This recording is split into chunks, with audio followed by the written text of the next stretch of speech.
Hola a todos, bienvenidos a este nuevo video de Mecánica Clásica 1. En esta ocasión vamos a estar viendo la ley de Hooke y el movimiento armónico simple. Entonces lo que hemos estado viendo han sido leyes de Newton, hemos agregado un par de fuerzas adicionales con las que podíamos trabajar. La más reciente fueron la fuerza normal y la fuerza de roce. Y ahora nos toca ver otra más que va a ir apareciendo, que es la fuerza de los resortes. O sea, vamos a empezar a estudiar sistemas que incluyan resortes. Y acá uno igual se pregunta, ¿por qué resortes? O sea, ¿cuál es la gracia de un resorte? ¿Y por qué es que nos interesan? Por un lado está el tema de que es una forma de, bueno, vamos a verlo más adelante, pero es una forma de almacenar energía, por tanto trae como un enfoque un poco distinto al problema. Por ahora simplemente es otra cosa que hace fuerza. Pero el movimiento de un resorte es de particular interés en la física, ¿ya? Porque, bueno, y por eso está la segunda parte de este video, que es el movimiento armónico simple, ¿ya? Porque el movimiento que causan los resortes, al menos en un sistema ideal, es de un movimiento armónico, ¿ya? Y bueno, por ahora, si no saben lo que es eso, no se preocupen, porque para eso está este video. Entonces, en la primera parte vamos a estar estudiando cómo es que se comportan los resortes, al menos cómo es la fuerza que hace un resorte sobre un cuerpo. Y por otra parte, vamos a ver después cómo es el movimiento de un cuerpo bajo esta fuerza, ¿ya? Que va a ser el movimiento armónico simple. Entonces, habiendo hecho esa previa, vamos a empezar a ver. Entonces, lo que en general vamos a hacer va a ser que vamos a tener algún sistema. Voy a dibujar a la rápida nomás. Tenemos aquí un cuerpo cualquiera, ya el típico cuadradito, masa m. Y la principal forma en la que se dibujan los resortes se suele hacer como así, ¿ya? Y esto que amarra a alguna pared o algo así. O puede ser a otro bloque, puede ser a un millón de cosas. Ya en general se hace así. Creo que he visto gente que lo dibujan también así. ¿Ya? Al final lo importante es que por contexto igual uno sepa que es un resorte. Ya obviamente estos dibujos después en electricidad y magnetismo, si toman ese ramo, van a significar otras cosas, pero en este contexto va a ser nuestro resorte. Entonces, ¿qué cosas hacen los resortes? Ya lo que tenemos que tener en cuenta, o sea, básicamente ver cuáles son las propiedades naturales que tiene un resorte. Entonces, un resorte, ya si nos imaginamos cualquier tipo de resorte que ustedes, o incluso un elástico, lo que sea, ya con resorte no decimos exclusivamente un resorte como los de la cama, por ejemplo, sino que cualquier cosa que se comporte como un resorte, o sea, que uno lo estira y que después se vuelve a achicar o que lo aprietas y salga, ¿ya? Entonces lo primero que tienen es que tienen un largo natural. Largo natural. Esto muchas veces se le llama L sub 0. Ya L de largo, y este 0 es porque es como cuando no hay nada, ¿ya? O a tiempo 0, o quizás cuando la carga 0, lo que sea.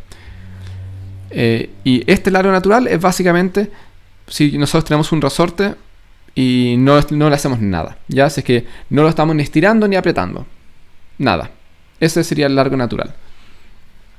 Y luego nosotros, si tenemos, por ejemplo acá, podríamos aplicar una fuerza, ¿ya? Que podemos aplicar una fuerza que empuje este bloque contra la pared. Entonces lo que obtendríamos sería básicamente que vamos a tener el mismo bloque.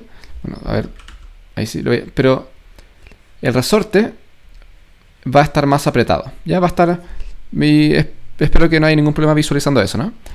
Entonces, si es que aquí el largo era, bueno, casi le cambio el nombre, era L0, ya el largo del resorte era L0, ahora va a ser L0 menos una cantidad que muchas veces se llama X, ya los nombres obviamente como saben pueden ir variando, pero básicamente es la cantidad que se comprimió el resorte.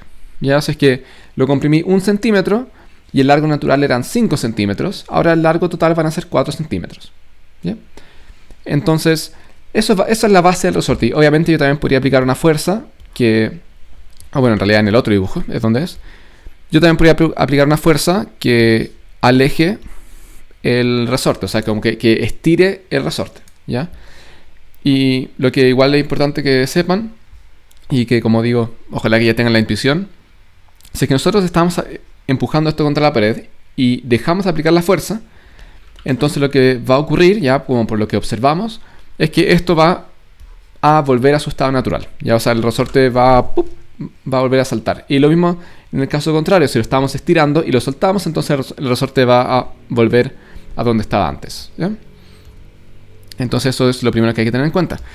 Y entonces cuando uno se pregunta cómo es la fuerza, acá es donde un gran científico, Hooke, y por eso es la ley de Hooke, es que por experimentos, ya esta es una ley empírica, se puso a probar, o sea, empezó a estirar resortes y viendo ya cuánta fuerza mido a medida que voy haciendo una cierta distancia. Y se dio cuenta que a mayor distancia que estiraba el resorte, a mayor distancia, había una mayor fuerza. ¿Ya? Es decir, que la distancia en la que estiraba el resorte es directamente proporcional a la fuerza que ejercía el resorte. Es decir, que la fuerza, ya, entonces digámosle resorte, ya, la fuerza del resorte es, bueno, pero ahora voy a escribir así, es proporcional a la distancia que se estiró el resorte, ¿ya? Y esto se puede escribir de otra forma, ya quería escribirlo así como, quería cambiar el color. Quería escribirlo así para ir introduciendo este símbolo que es como un pececito o un alfa, ya, la letra griega alfa, es más o menos similar. Y básicamente te dice que esto es proporcional a esto, ¿ya? ¿Y qué más hay? Entonces, esto es lo mismo que escribir que f, bueno, voy a escribir res porque soy flojo, ya saben. Esto es igual a alguna constante, ¿qué nombre le pongo? Bueno, alguna constante de proporcionalidad k por x, pero aquí es donde uno tiene que fijarse, ¿ya? Porque esto es algún número, ¿ya? Algún número k por la distancia. Pero si nos fijamos, esto es simplemente la magnitud de la fuerza, ¿ya? La magnitud de la fuerza depende de la distancia y depende de alguna, o sea, es alguna constante, ya puede ser cualquier cosa, todavía no sabemos. Esto es como se observa en el experimento, ya simplemente observó este caballero Hooke que a mayor distancia que estiraba el resorte, mayor fuerza, ¿ya? ¿Qué otras cosas observó en su experimento? Y esto ustedes también son libres de repetirlo. Se dio cuenta que, de nuevo, si es que yo tengo aquí una pared, ya voy a definir un sistema de coordenadas acá arriba, x en esta dirección, ya este va a ser el vector x tongo, y aquí tenemos una masa. Si es que se mueve en esta dirección, ya, imagínense que esta era la posición inicial, ya este era el L0, ok, quedó muy feo eso, L0, ya, esto es sin estirar, al estirar con estirar, si es que lo estiran, esto va a tener el mismo largo L0 que estaba acá, pero luego va a tener además un largo x, ya que va a ser la cantidad que lo estiró. Entonces este número x es positivo porque va en favor de la dirección x tongo. Ya, bueno, esto es una masa m y masa m. Y en este caso, ¿en qué dirección va la fuerza? Si es que nosotros soltamos este bloque, no estamos hablando de la fuerza que nosotros le aplicamos, ya, mucho ojo con eso. Si es que el bloque está aquí, el resorte le va a hacer una fuerza para volver a donde estaba antes, que lo vamos a llamar después la posición de equilibrio, ya, que la posición de equilibrio es donde está quieto, donde está feliz el bloque, ya, que es cuando el largo es L0, es el largo de equilibrio también se le llama. Entonces la dirección de la fuerza que hace el resorte, si se fijan, va siempre contraria a la dirección en la que los tiramos, ¿ya? Y eso es otra cosa muy importante. Entonces sabemos que bueno, la fuerza va en dirección contraria,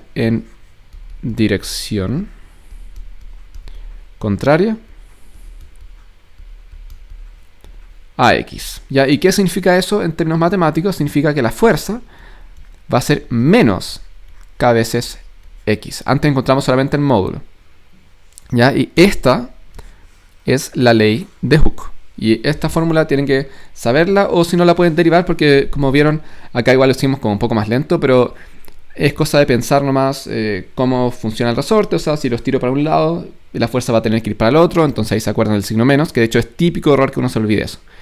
Pero al final muchas veces en el problema igual es cosa de que se fijen en el dibujo, o sea, ya si que lo tiro para allá, para dónde va la fuerza, y ahí sabrán si ponerle el signo menos o no. Porque si es que el x es negativo, va a quedar menos y va a quedar positivo. Y bueno, y todo eso va a ser cosa del análisis de problemas que haremos después. Bueno, y esta ley, como digo, es empírica y tiene limitaciones, Ya, porque obviamente si es que uno estira demasiado el resorte, va a llegar a un punto en que se va a romper y no necesariamente romper como de que se partan dos, sino que simplemente puede perder algunas de sus propiedades y puede ser que ya no se devuelva. Ya, o sea, puede ser que simplemente quede estirado o como que se rompa internamente básicamente y deje de ser un resorte. Entonces esto se refiere siempre que se utiliza en límites razonables, ¿ya? Igual en los problemas nunca les va a aparecer un caso en que la ley no aplique, ¿ya? A menos que sea como algo conceptual o algo así, pero no me imagino que ocurra. Y bueno, y esta K entonces, esta constante de proporcionalidad, es algo que depende de cada resorte, ¿ya? Un resorte va a ser distinto de otro, ¿ya? O sea, siempre va a ser así. Por ejemplo, si hay un resorte que si tú le aplicas, que uno igual lo puede pensar, uno que es más, entre comillas, suave, si tú le aplicas menos fuerza, se estira más. O sea, si tú le aplicas una fuerza, se estira una cierta cantidad. Y hay otros que son más duros, que si le aplican la misma fuerza, no se estiran casi nada, o se estiran poquito. ¿Ya? Y eso, como la facilidad con la que se puede estirar, está determinado por esta constante K. Y esta constante K tiene unidades. Mira, vamos a poner ahí, unidades de K. Estos corchetes se utilizan para hablar de unidades. Son newtons sobre metros. Ya que tiene sentido porque está multiplicando a distancia. Entonces, si a la izquierda tenemos newtons, a la derecha también tenemos que tener newton. Entonces tenemos una cantidad desconocida por metros. Entonces aquí podemos dividir por metros y nos damos cuenta que efectivamente, bueno, más que signo de interrogación le pondré una K. Y ahí nos podemos dar cuenta efectivamente que las unidades de medida de K son newton sobre metros. Y una forma de ir interpretando eso, por ejemplo, esta unidad de medida significa que si es que yo aplico un newton de fuerza, voy a estirar el resorte un metro. ¿Ya? Eso es lo que significa básicamente esta unidad de medida y lo que determina esta constante. ¿Ya? Es importante que se tenga bien claro. Entonces esto es lo que va a ir apareciendo también en los problemas. Cuando hagamos problemas vamos a tener que buscar esta fuerza menos kx. Vamos a tener que saber cuál es el x, en qué dirección ponerla y utilizarla en la ley de Newton. Que de hecho es lo que vemos ahora. O sea, si tenemos un cuerpo cualquiera, ya vamos a volver a este ejemplo que hemos estado usando. Ya que tenemos un resorte que va a estar desplazado a una cantidad x respecto de su posición de equilibrio, ya que está acá. Entonces, esto, como dijimos, va a estar sintiendo una fuerza que lo trae hacia atrás, al menos en este momento.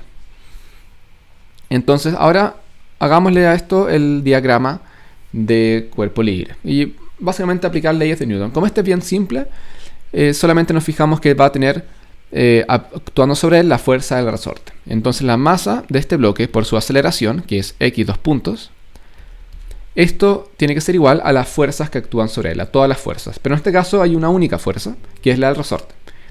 Y como sabemos, ya nuestra posición va hacia la derecha. Si yo lo estiro hacia la derecha, la fuerza va a intentar devolverlo hacia su posición de equilibrio, y está en la dirección negativa.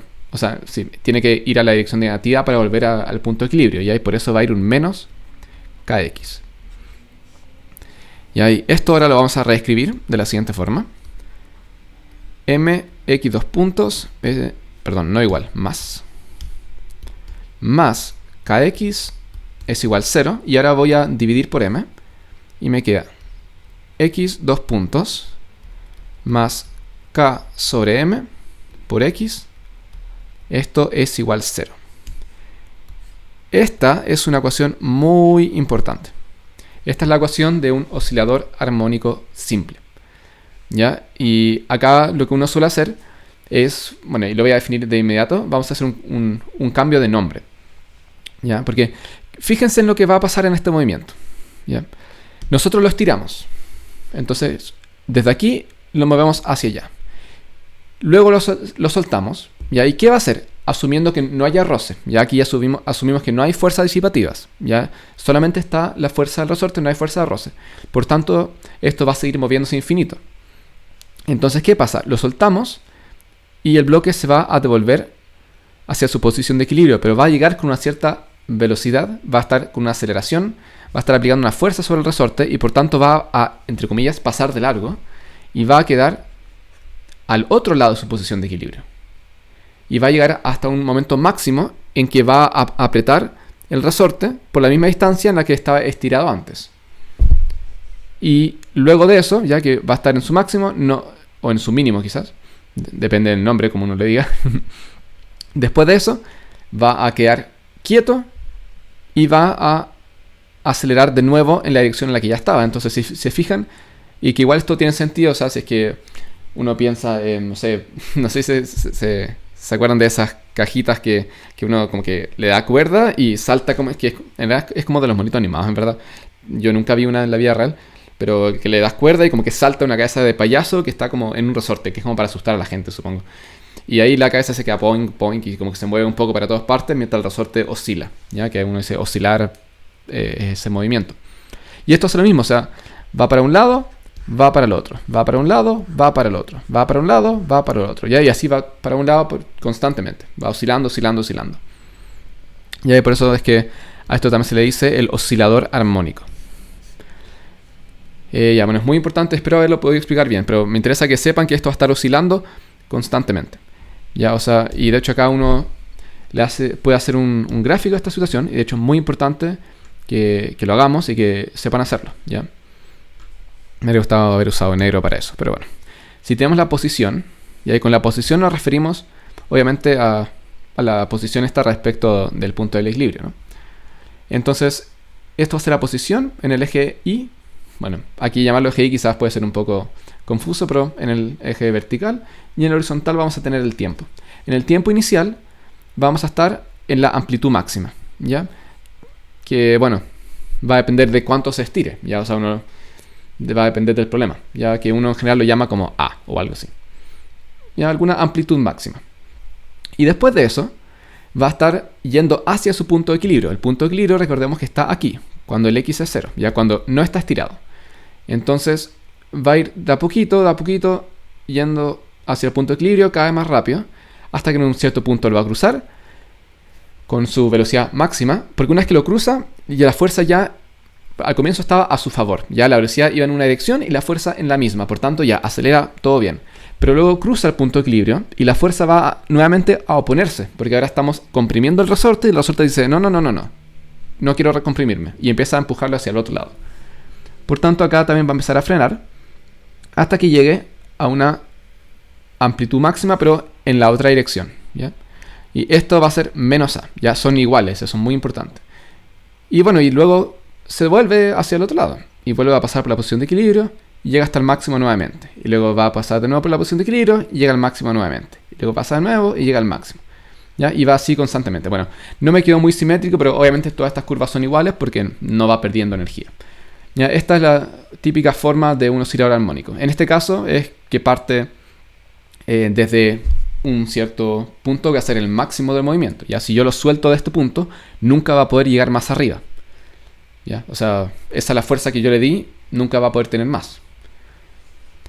Muy bien, entonces si se fijan, esto es un movimiento que se repite, ¿ya? Entonces tiene una cierta frecuencia, ¿ya? Porque si está ocurriendo muchas veces, significa que uno puede decir ya cuántas veces ocurre esto en un segundo, en un minuto, en una hora, lo que sea. Entonces en experimento, uno se dio cuenta que la frecuencia, que se suele llamar omega, esto es, bueno, omega cuadrado se define porque esto es k sobre m. O sea, la frecuencia es la raíz de k sobre m. Y ahí se escribe omega al cuadrado porque en la ecuación que habíamos encontrado está escrito como omega, k sobre m, ¿ya? Y no como raíz de k sobre m. Entonces se saca el cuadrado de esto para obtener esta forma. Entonces en la ecuación que teníamos de antes se reemplaza, en vez de k sobre m, se le cambia el nombre, ¿ya? Para que sea como más bonito, más simple de usar y que sea más obvio el significado, porque este omega es la frecuencia. Dije W, espero no haber dicho W en ningún momento. Si es que dije W, fue mi mente que está un poco loca. Ya, pero esto es omega, ya la letra griega omega. Bueno, entonces tenemos omega cuadrado y el X lo quería con negro. X, ¿ya? Esto es igual a 0. Y ahora sí, esta ya es la cuestión de oscilador armónico, escrita como en la forma que vamos a estar trabajando. Y bueno, esto obviamente tiene muchas cosas interesantes. O sea, por un lado, si es que la vemos de esta otra forma, ya que es como, más o menos como lo teníamos antes, podemos ver que, ya esto simplemente pasando esto hacia el otro lado, omega cuadrado, podemos ver que la aceleración y la posición va a estar siempre con signo contrario. Que eso tiene sentido, o sea, si estamos en el lado positivo, ya, o sea, como por aquí, la aceleración va a estar yendo hacia la izquierda, que tiene sentido, y si estamos en el lado negativo, la aceleración va a ser positiva y te va a estar tirando de vuelta hacia el lado positivo, ¿ya?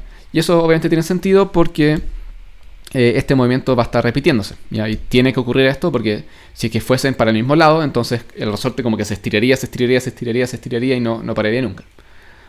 Así que tiene que ser así. Muy bien, el tema, bueno, esta es la ecuación de movimiento, ¿ya? El problema es que nosotros lo que vamos a querer encontrar es algo que nos diga ya, ¿qué es x? X es igual a algo. Y si se fijan acá tenemos x, además de x tenemos x dos puntos.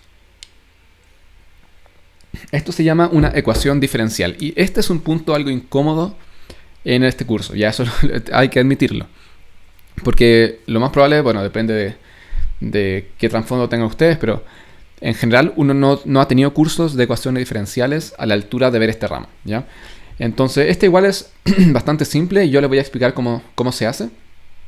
Pero igual no se preocupen mucho de encontrar la solución. Yo les voy a decir cuál es la solución y se las voy a explicar. Y ustedes tienen que entenderla y memorizarla, ¿ya? En general no me gusta como tener que memorizar cosas, pero esta es como la excepción en la que realmente todavía falta la matemática como para poder fundamentarlo bien. De todas formas voy a intentar de dar una explicación y un análisis que ojalá les sirva para entenderlo. Muy bien. Entonces, disculpen, ando un poco con la garganta seca. Ya. Entonces, ¿qué nos dice esta ecuación? Esta ecuación nos dice que la segunda derivada de alguna función, recuerden que x va a ser una función del tiempo, ¿no? Va a ser x es igual a algo. Bueno, voy a dar una solución que es falsa, ¿ya? Porque no quiero spoilear todavía cuál es. Así voy a decir, imagínense que es 3t, ¿ya? Esto es una función. Y por tanto, bueno, porque depende del tiempo, ¿ya? Entonces vamos a tener la segunda derivada de la función de posición. Y además tenemos la posición en sí, ¿ya? Bueno, esto igual lo voy a escribir en la forma que más nos gusta, que es x dos puntos más omega cuadrado de x igual 0. Y entonces básicamente queremos que algo, cuando lo derivemos dos veces, se cancele, porque queremos que nos dé 0, con lo que teníamos al comienzo, si es que lo multiplicamos por omega cuadrado. ¿Ya? Eso es por un lado. Y si lo pensamos, si vemos, porque esto va a ser un gráfico de nuestra función, ¿ya? Va a ser x en función del tiempo. Por tanto, cuando encontremos la solución, tiene que verse de esta forma. Y ahora, dependiendo de cuánta matemática hayan visto, esto les puede parecer muy conocido, ¿ya? Porque esto se ve como un coseno, una función coseno. También como un seno, pero hay unas leves diferencias ahí que vamos a ver más adelante. Entonces, uno diría, la función coseno se ve como un buen candidato porque tiene la forma que necesitamos que tenga, ya necesitamos que sea algo cíclico. Recuerden que el coseno se repite constantemente. Entonces, por un lado se repite, eso es bueno. Pero fijémonos que el coseno, recuerden que va entre menos 1 y 1, ¿ya? O sea, el valor máximo es 1 para el coseno y el valor mínimo es menos 1. Pero aquí el valor máximo es a y el mínimo es menos a. Por tanto, si es que nosotros multiplicásemos la función coseno por a, entonces el valor máximo sería a y el mínimo sería menos a. ¿Ya? Así que eso se ve bastante bien. Entonces probemos con eso. Entonces postulemos una posible solución. ¿Ya? Voy a escribir acá, posible solución. Todavía no sabemos si que funciona. Posible solución. Ya, entonces postulamos una posible solución. X en función del tiempo. La posición en función del tiempo. Y dijimos que queríamos probar a coseno del tiempo. Ya, vamos a probar esto, a ver qué pasa. Entonces tenemos que derivarlo dos veces. ¿Ya? Si lo derivamos una vez, tenemos que x punto sería, a es una constante, no le pasa nada. La derivada del coseno es menos a seno de t. Ahora derivamos esto otra vez. Y tenemos x dos puntos en función del tiempo. Esto vendría siendo menos a, y la derivada del seno de t es coseno de t. Entonces ahora fijémonos reemplacemos tanto x como x2 puntos en la ecuación de movimiento para ver si es que se cumple. Si es que se cumple, se nos deberían cancelar. Entonces, x2 punto es menos a coseno de t. Luego tenemos más omega cuadrado. Y el x, que es a coseno de t.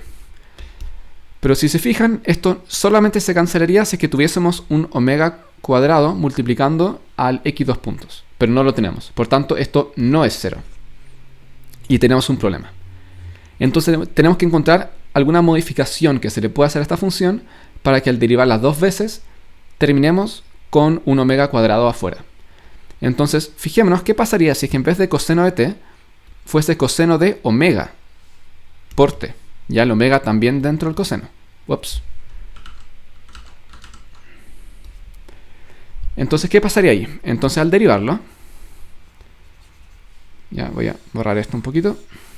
Al derivarlo una vez, seguiríamos teniendo menos a coseno, seno, menos a seno de omega t, pero ahora se multiplicaría por omega, por la regla de la cadena, porque hay que multiplicar, hay que hacer la derivada de esto por la derivada de lo de adentro. Antes, la derivada de lo de adentro respecto al tiempo era 1, porque t derivado respecto al tiempo es 1.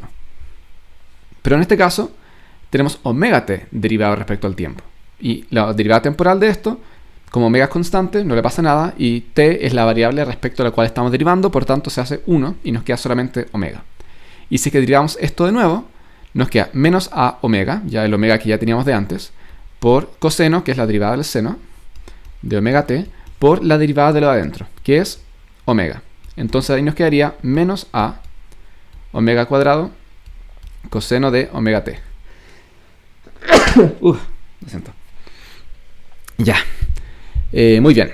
Entonces ahora probemos nuevamente. Si es que lo reemplazamos nos daría menos a omega cuadrado coseno de omega t más omega cuadrado por a coseno de omega t. Y esto es efectivamente igual a 0. Entonces, acá podemos ver que la solución, o una de las soluciones para esta ecuación de movimiento es a coseno de omega t. ¿Ya? Ahora, hay un par de comentarios más que hacer todavía respecto a esta solución.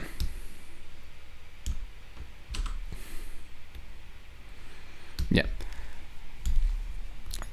Todavía nos queda un comentario, porque ¿qué pasa si es que acá adentro sumásemos algún número? Phi. ¿Ya? Phi acaba siendo un número que ahí van a ver por qué se llama así. Al derivar nos quedaría igual que antes, ya derivamos esto, y al hacer la derivada de lo de adentro, phi no depende del tiempo. Por tanto, la derivada va a seguir siendo omega. Por tanto, esto no cambia en nada. ¿Ya? O sea que podemos agregar el phi y es una solución perfectamente válida. ¿Ya? Entonces, la solución más general para este caso es incluyendo este phi. ¿Ya? Este phi, y como van a ver, este phi es una fase que se dice. O sea, es cuando uno parte en un tiempo que no es 0, básicamente. Si es que partiésemos en vez de este máximo, imagínense que nuestro eje de tiempo igual 0 estuviese acá, que sería exactamente la misma función, pero ya no estaríamos partiendo desde el tiempo 0. Cuando se parte desde el tiempo 0, uno termina tomando la fase 0. ¿Ya? Y en general hay muy pocos problemas en los que se utilice la fase. Pero por completitud es bueno incluirla. ¿Ya? Entonces esta es la solución que buscamos. ¿Ya? Bueno, y para los que quizás están bien atentos, pueden saber qué pasa con el seno. O sea, pensar qué pasa con el seno. Ya el seno también cumple con muchas de estas características. ¿Ya? Y efectivamente el seno también es una posible solución. ¿Ya? Y de hecho uno puede escribir esto mismo, ¿ya? De esta forma. Podemos escribir a coseno de omega t más b seno de omega t. Y si se fijan, si es que derivamos esto dos veces, me voy a saltar unos cuantos pasos para ir más rápido, pero si quieren ustedes pueden pausar y hacer esta derivada. Si derivamos dos veces nos va a dar menos a omega cuadrado coseno de omega t. Y acá también vamos a tener entonces menos b omega cuadrado seno de omega t. Entonces, ahora si es que reemplazamos esto en la ecuación de movimiento, ya x dos puntos más omega cuadrado x igual 0, nos quedaría menos a omega cuadrado. De hecho, voy a factorizar el omega cuadrado para que quede más claro, ya. Menos omega cuadrado por a coseno de omega t más b seno de omega t más omega cuadrado por a coseno de omega t más b. Uy, se me está lagueando un poco la tablet. Bueno. Y esto es igual a 0. ¿Ya? Si se fijan, tenemos exactamente lo mismo aquí y aquí, pero con signo negativo. ¿Ya? Entonces, esto también es una solución aceptable. Y acá es donde uno se pregunta, oye, pero qué raro, ¿cuál es la diferencia? O sea, ¿por qué usar una o por qué usar la otra? Y bueno, la diferencia al final, y lo vamos a ver ahora mismo. Ya estoy pensando si borrar esto, si es que irme a una página nueva. Lo que uno va a querer hacer muchas veces con este movimiento es aplicarle condiciones iniciales. Ya recuerden que esto te dice dónde va a estar la partícula en cualquier momento. Ya no le importa por qué se mueve así, simplemente así es como se mueve. ¿Y a quién le recuerda eso? Ojalá le recuerde a cinemática. En cinemática veíamos cosas de este estilo. Y ahí es donde utilizamos también condiciones iniciales. Por eso quise recordarles un poco. Entonces, imagínense que estamos viendo un caso en el que en el tiempo 0, ya en tiempo igual 0, la posición inicial, o sea, x evaluado en 0, sea 0. ¿Ya? Tenemos esa condición inicial. ¿Ya? Y además, de hecho, voy a hacerlo al revés primero. Ya la posición inicial va a ser, a ver, ¿cómo la puedo llamar? O de hecho, voy a poner un número, 5. ¿Ya? No suelo poner, 5 centímetros o metros, da igual. Entonces, digamos que tenemos esa condición inicial y además en tiempo 0 tenemos que la velocidad inicial es, ya estamos usando números, así que 2 metros por segundo. Entonces reemplacemos eso acá. En tiempo 0, esto es a por el coseno de 0, pero el coseno de 0 es 1. Ya eso ya deberían manejarlo, muy importante que lo sepan. Ya, el coseno de 0 es 1. Luego, ¿qué tenemos? Tenemos b por seno de 0, pero el seno de 0 es 0. Por tanto, x en 0 es a. Pero nosotros sabemos que x en 0 es 5 centímetros. ¿Ya? Por tanto, a es 5 centímetros. ¿Ya? Y así despejamos la primera de las incógnitas que teníamos, que era a. Y ahí estamos haciendo que esto sea algo más general. Y ahora apliquemos la segunda condición. Ya no tenemos una ecuación para la velocidad, pero sí podemos derivar temporalmente la función que tenemos para la posición. Ya recuerden que eso se puede hacer. X punto en función del tiempo vendría siendo derivada temporal de todo lo que está arriba.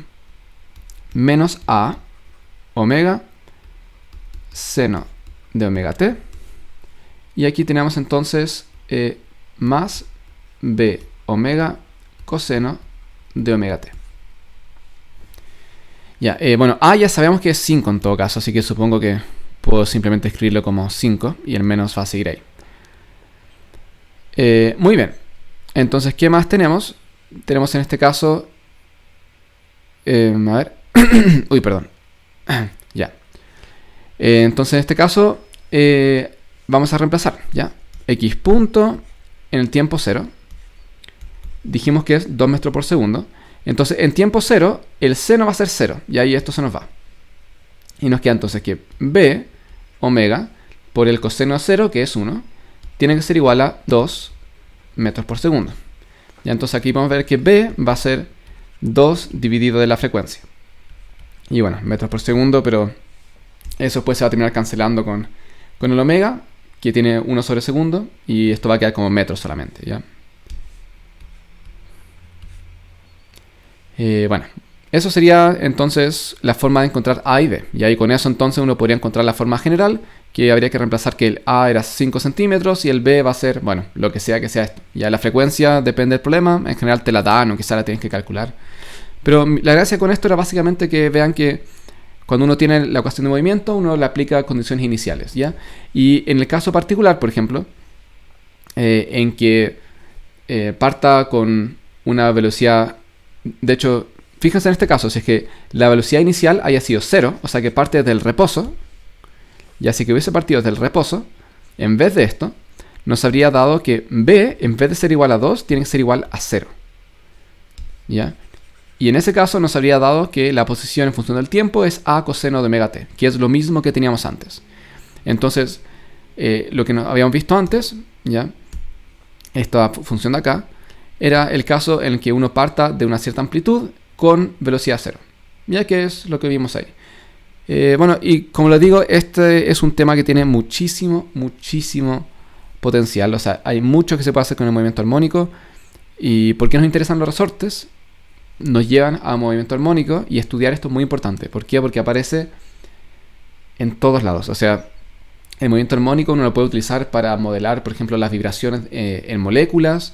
En mecánica cuántica se utiliza muchísimo.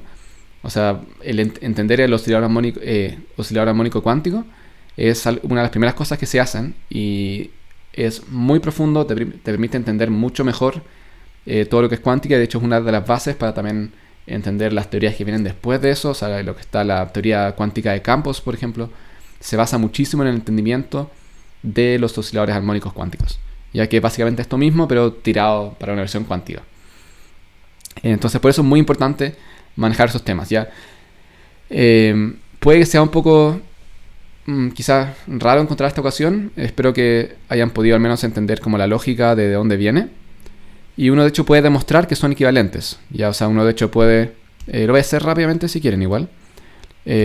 Uno puede mostrar que la cuestión que teníamos al comienzo, que era a coseno de omega t más phi, esto es lo mismo que escribir b coseno de omega t más c seno. Acá le cambié el número a las letras nomás, ¿ya? Para que no se nos confundan, porque son incógnitas distintas, ¿no? Entonces, si es que yo parto desde lo que tenemos acá arriba y aplico una identidad trigonométrica, que es la siguiente, que te dice que el coseno de alfa más beta es igual al coseno de alfa por el coseno de beta menos el seno de alfa por el seno de beta. Entonces, si yo aplico esto a esta suma que tenemos acá, me quedaría x en función del tiempo. Esto es a coseno de omega t, ya que esto es el alfa vendría siendo omega t. Por tanto, el coseno del primero por el coseno del segundo. Se me pega un poquito. Por el coseno del segundo, ya que es phi, menos a seno del primero, que es omega t, seno del segundo, que es phi. Pero phi es simplemente un número, ya es como 2. Bueno, no, porque el seno está acotado. Bueno, 0, algo o menos 0, algo, ¿ya? Y el coseno también. Estos son simplemente un número. Por tanto, puedo decir alfa tilde o alfa prima va a ser, perdón, a, no alfa. Va a ser a coseno de phi. Y además voy a decir que, a ver, ¿cómo llamo esta? A asterisco, ¿ya? A asterisco va a ser igual a menos a seno de phi, ya, porque al final este es un número cualquiera, puede ser positivo, puede ser negativo, por tanto puedo absorber todos estos otros números cualquiera. Y con esto nos quedaría que x en función del tiempo sería a', que de hecho lo puedo llamar b, de hecho lo voy a llamar b para que quede más claro todavía. Esto va a ser b y esto lo voy a llamar c, ¿ya? Va a ser b por coseno de omega t más c seno de omega t. ¿Ya? Y aquí recuperamos lo que teníamos arriba. Entonces podemos ver que efectivamente son dos formas equivalentes, ¿ya? El tema es que esto, cuando tenemos ambos términos, es porque hay una fase, ¿ya? Por eso es que es importante conocer la diferencia, ¿no? Y bueno, y la fase también te implicaría que tienes como una cierta velocidad inicial, además de la posición inicial, ¿ya? Pero como digo, vamos a ver esto bastante, así que si es que tienen dudas, no se preocupen. Entonces, ¿qué vimos y qué quiero que se lleven de esta clase? ¿Ya? Vimos la ley de Hooke, que te dice cómo se comportan los resortes. Esta ley es totalmente empírica. Esta salió de experimentos, ya no tiene una base en alguna teoría física. Ya esto se vio por experimento y se encontró una ecuación que se adecue a los experimentos que se vieron. ¿Ya? Y dice que la fuerza es igual a menos k veces por la distancia que se estiró el resorte. Tú lo estiras una distancia x y tu fuerza va a ser menos kx, con k siendo una constante que es totalmente dependiente del resorte. Cada resorte va a tener un k distinto. Bueno, a menos que sean idénticos, pero... y bueno, y con esto, haciendo f igual a m por a, llegamos a esta ecuación, que es la ecuación del oscilador armónico simple. Muy importante que la graben en su cerebro, ¿ya? Y que también hagan este cálculo, ¿ya? Muy importante. Es simple, al menos esta parte. Y llegan a esta ecuación. Y luego yo les postulé estas soluciones, ¿ya? Simplemente comprobamos, o sea, la derivamos un par de veces y la metimos acá adentro. Ustedes hagan este procedimiento también. Ya es importante que se convenzan por qué el coseno y el seno son soluciones. Convénzanse, reemplácenlo en la ecuación del oscilador armónico y ahí deberían, ojalá, estar convencidos. Y bueno, y eso es principalmente. Y después jugamos un poco nomás, aplicamos un poco de condiciones iniciales, repasamos lo que era eso. Y nada, y bueno, vi un poco la forma. Ya recuerden que esta va a ser la forma del movimiento. También podría ser que parta desde el cero. Ya que esto también puede ser que el cuerpo parta desde cero, pero con una cierta velocidad. ¿Ya? Que entonces va a subir, va a llegar a un máximo, y luego va a empezar a bajar, va a llegar a un mínimo, va a subir y va a ir así. ¿Ya? Ups, ahí me quedo como muy punta. Pero, y esta va a ser la curva de un seno. ¿Ya? Que va a ser el caso en que se utiliza un seno. Pero como digo, si es que usan la forma general y después aplican condiciones iniciales, van a saber cuál utilizar. ¿Ya? Y bueno, en los siguientes videos vamos entonces a aplicar todo esto en algunos problemas. Así que espero que les haya servido y nos veremos en algún siguiente video.